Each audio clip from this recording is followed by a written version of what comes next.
Good afternoon. It is February 6th, 2025. My name is George Whitten, the founder and director of Worthy News. This week's Worthy wrap-up is entitled Trump's Gaza Saga. There's a lot to uncover this week, and in order to understand what's happened in the Middle East, we kind of have to look at the pattern that's been taking place over the past week, and really the pattern of Trump's life. So Donald Trump is wanting to end illegal immigration and wanting to end the fentanyl crisis that's killed hundreds of thousands of Americans. So he announces tariffs on Canada and Mexico, 25% tariffs. A lot of people commented this is against the free trade agreement that Trump actually put together. But Trump used tariffs to actually do something. Well, come Monday, we find out that the Mexican president and the Canadian prime minister contacted Trump, promising to put 10,000 troops on the border and to help fight the fentanyl crisis. So what happened is that Trump used tariffs to get what he actually wanted the Canadian government and the Mexican government to do. So he goes ahead and uses different things. He makes these bold announcements to get what he actually wanted.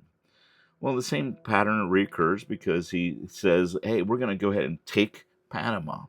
They're breaking an agreement. They say that the Panama Canal is being taken over by China, and we now have, since they've broken, will take over Panama, which the world is crying that you can't take over. You can't take over Panama. He sends down Marco Rubio, the Secretary of State. When they go to Panama, what happens? Well, the Panama Canal announces that they're ending the major trade and development agreement with China. So they've gone ahead and removed China from the equation, and at the same time, they promised to go ahead and no longer charge the U.S. government for ships passing through the Panama Canal.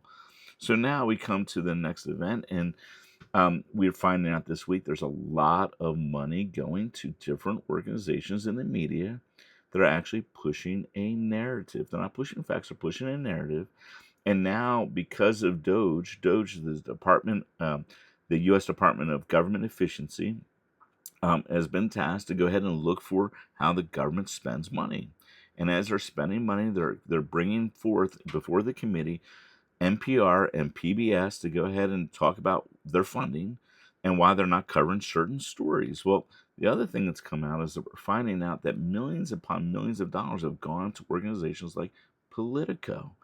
And this week, there was a very interesting development that Politico couldn't pay its employees. They said it was a technical error. There's a lot of commentators that are making a different kind of connection. And so here it is that the U.S. aid, as they're researching, are actually being used to finance all kinds of different agendas that are not in the interest of the United States. Well, because of this, we're having different leaders around in the world. For example, in Hungary, Orban has come out and said, "Hey, some of these funds were actually being used to go ahead and criticize our government." And so we're seeing how this fund that was being used, and the left is crying foul. You can't touch these funds. Amazingly, they're not crying foul with all the different developments that have taken place, but now they're crying foul. Well, at the same time, you had a very big event that happened because Benjamin Netanyahu flew into Washington. And before he flew into Washington, he talked about how they wanted to remake the Middle East. And not only that, but they actually have to figure out how they're going to go ahead in the day after the Gaza affair. And then also, what's the next stage of the ceasefire? And then the big question is what to do with Iran.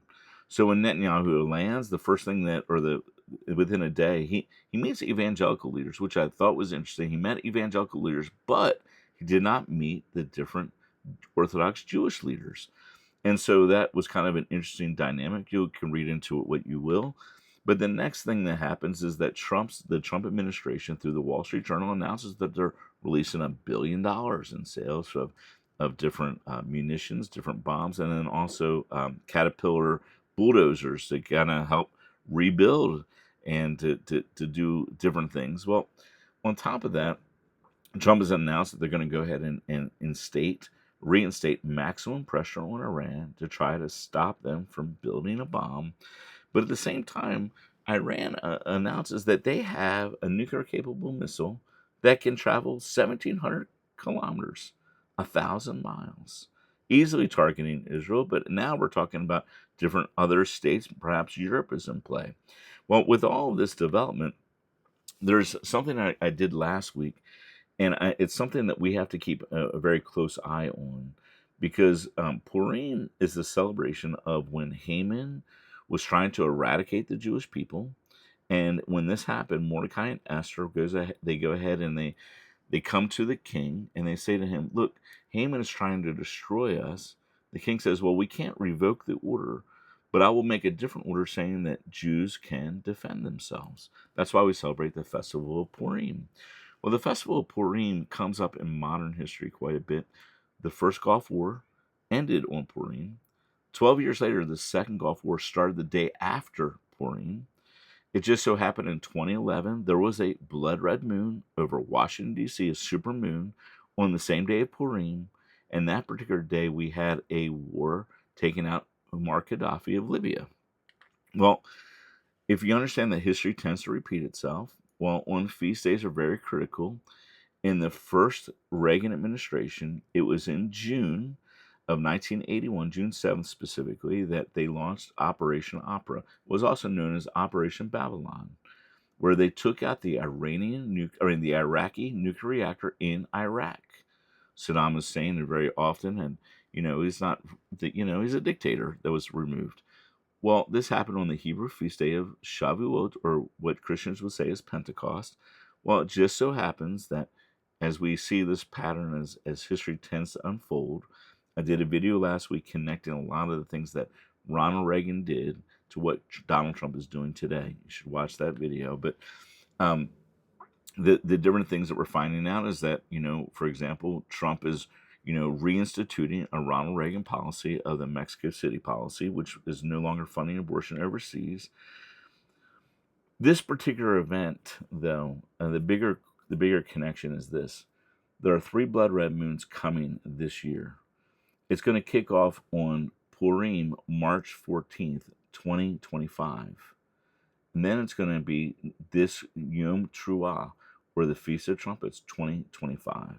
Then it's going to come again on Purim, 2026. We have 3 blood red moons coming. I'm not saying something will happen. I'm just keeping you an eye that history tends to rhyme. It doesn't necessarily repeat, but it rhymes. And so what has happened in the past very well may be connected to something happening in the future. So now we have a situation that Donald Trump has announced they may take over Gaza. And I have all kinds of people asking me about this. Listen, Trump is announcing this, and the first thing I thought is he's trying to force the Arabs to go ahead and take the position themselves. Well, we find out later that Saudi Arabia says, we will not allow this. We will not allow this to take place. We warn the U.S. about controlling Gaza. We find out the following day that the U.S. National Security Advisor, Mike Waltz, is on CBS, and it says the announcement was used to pressure the Arab nations to propose their own solution for the Israeli-Palestinian conflict. So what Trump is doing is just like he did when he wanted something done with Canada and Mexico. He wanted them to take responsibility for their part in the fentanyl crisis, their part in the immigration crisis. Now he's doing the same thing in the Middle East. He's saying, look, it's not all our problem. It's not just the United States. It's not just Israel's problem. This is a Middle East problem, and you need to get involved. You can't go ahead and just keep decrying. You need to get involved. If you don't, we'll take it over. Well, that's just just Trump speaking. It's the art of the deal. That's the book that he wrote. You go ahead and make this big, bold statement because what you're really wanting is not to take over the Gaza Strip. I don't believe that Trump wants to take over the Gaza Strip in any way, shape, or form. But what was interesting about this is what he said. And what he said, if you read this particular article, he said he envisioned transforming Gaza into the Riviera of the Middle East.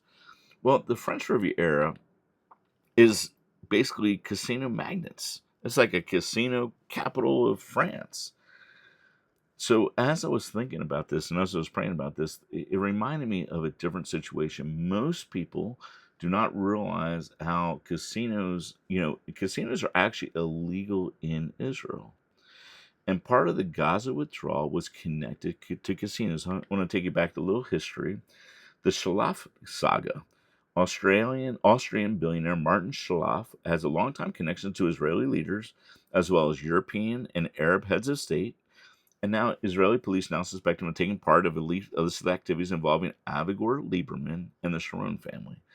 And so this is an article that was in Haaretz, but this is a long-standing article. Now notice this. This is January 4th, 2006. January 4th, 2006. The Israeli police, says there's evidence that links to Ariel Sharon to a $3 million bribe. Now, if you read this, this is connected to the Austrian millionaire and Jericho casino owner Martin Schleff. Well, Jericho isn't under Israeli control, and there used to be a casino in Jericho. And many contend the reason why Ariel Sharon withdrew out of Gaza was because he accepted this type of bribe so that they could transform Gaza into a casino place, a place that Israelis could go and gamble and help transform basically the Riviera, which Trump just announced. It's very interesting. Now, if you notice this, that this whoops, I want to go back here a little bit. Here, one second, gotta go back. This bribe was announced on January 4th, 2006. Well, what happened January 4th, 2006? Ariel Sharon suffered a stroke, which he never recovered from, on January 4th, 2006. So what happened was he knew that the police were coming down, the pressure of everything happening. Now, he was scheduled to go in for routine heart surgery, and before he went in, they gave him blood thinners to help with the heart surgery that was supposed to take care of a certain issue of his heart. Because he was taking blood thinners when all this was taking place, they had a hard time stopping the hemorrhage. They had a hard time stopping the bleeding. And that's what caused the stroke to be even exacerbated, which he never recovered from. Now, because of this, his son, Omri Sharon, he actually goes to jail because of illegal transactions that they found out. And what was interesting about this was that Omni Sharon was favorably for his transparently willingness to be his father's fall guy. So his son went to jail while he was in a stroke. Continuing on, we realize that this whole corruption is a whole web of lies. The Pandora Papers was basically a group of amount of information connecting how Panama was connected to underworld front agencies and fronts for different organizations. Within this, we find out just how deeply involved the Schleff family was. Haim Ramon, the Israeli justice minister, was connected to Martin Schleff. So here is the guy that's in charge of justice being connected to the guy that wants to build casinos and wants to build casinos and connected to the Sharon family. Well, the Austrian businessman Martin Schleff has a notorious reputation in Israeli political circles. He became the black sheep after his connection to current finance minister Avigdor Lieberman was publicized in a latter trial. Lieberman was acquitted, but it became clear that he was taking large bribes from Schleff. So here is a situation, and if you've noticed, the Lieberman party has not been joined to the Netanyahu party. And so I've suspected for quite some time that Netanyahu has been constantly trying to keep himself at arm's length from Lieberman. And Lieberman wants to be involved, and so now he's counterreacting. He often counterreacts with Netanyahu. I think there's more things happening behind the scenes. Because politically speaking, both are very conservative. Both have a same understanding. But the problem is that Avigdor Lieberman is tainted. And so we come to this thing that the United States says they'll take over the Gaza Strip. Well, hopefully that doesn't take place. But now we have a new dynamic, a prophetic dynamic. Because part of the reason why the nations come into the Valley of Jehoshaphat is because they divided the land. God set up the land. It's to whom he gives. this tiny little piece of real estate. It would be interesting if the United States were to quote unquote take control of Gaza, they would be dividing the land and, in essence, bringing judgment. So it's not a wise idea. And so I'm praying that Trump has some wisdom and surround himself with very wise leaders and isn't looking at the financial aspect of setting up casinos all over Gaza, because this seems to be a recurring situation. So there's a lot to pray through, a lot to pray about. So if you do not get our Worthy Briefs, they're free. Go ahead and sign up at worthybriefs.com. And we also have a great app. There's a lot of things going on, and there's just a lot of developments happening. So it's really important to get worthy news and to get the Worthy Brief, but to really pray into the events that are taking place, because God is moving. I can't wait till we get to the next week's episode. I'm going to really dive into more of the spiritual implications and the spiritual connections to all these things. But until next time, this is George Whitten reporting for Worthy News.